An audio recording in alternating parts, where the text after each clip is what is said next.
G'day, Andrew from MissMooRC.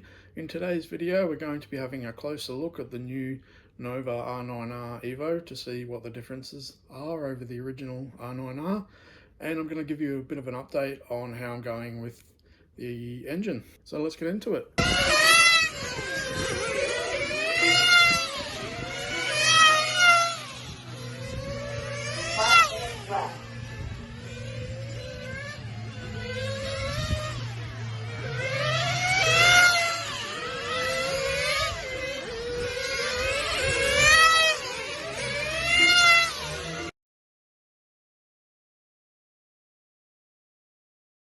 So this is the R9R Evo that Nova sent me as a warranty replacement late last year or early this year.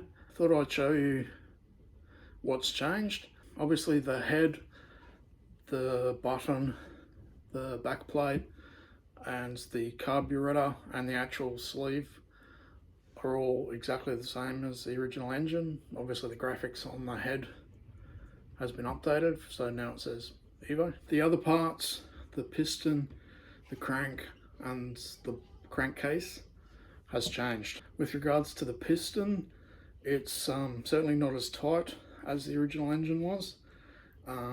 Whether they've changed the materials or it's a slight machining change, so the fit to the sleeve is different. I'm not exactly sure, but there is certainly a difference there, so that has changed. The crank is different as well, so they've obviously made adjustments on the crank timing itself, and the block. Now I'll try and show you inside the block. On the carburetor side, see if I can point with my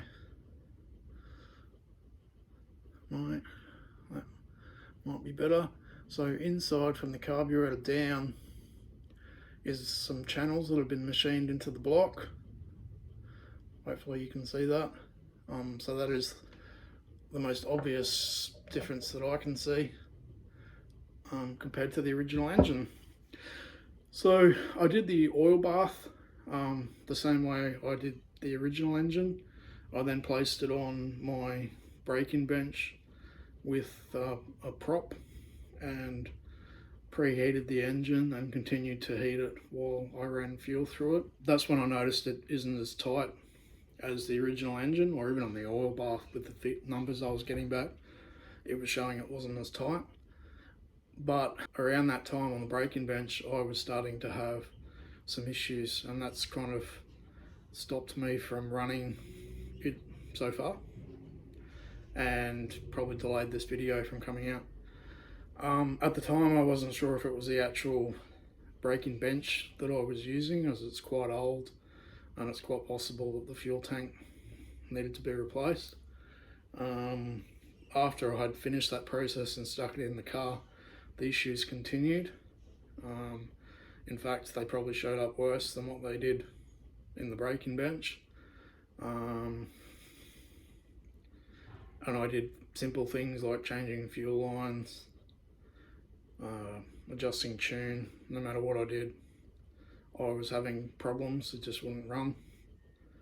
And in the end, I've actually put a OS carby on it, and I went back to the track a few times even before I did that. But since putting the OS carby on it, that's allowed me to run a full tank for the first time. So now I will do the rod change. So I've got those parts in to do that, and hopefully run it next club day. So yeah, I just wanted to give you an update on that. I've been asked a few times.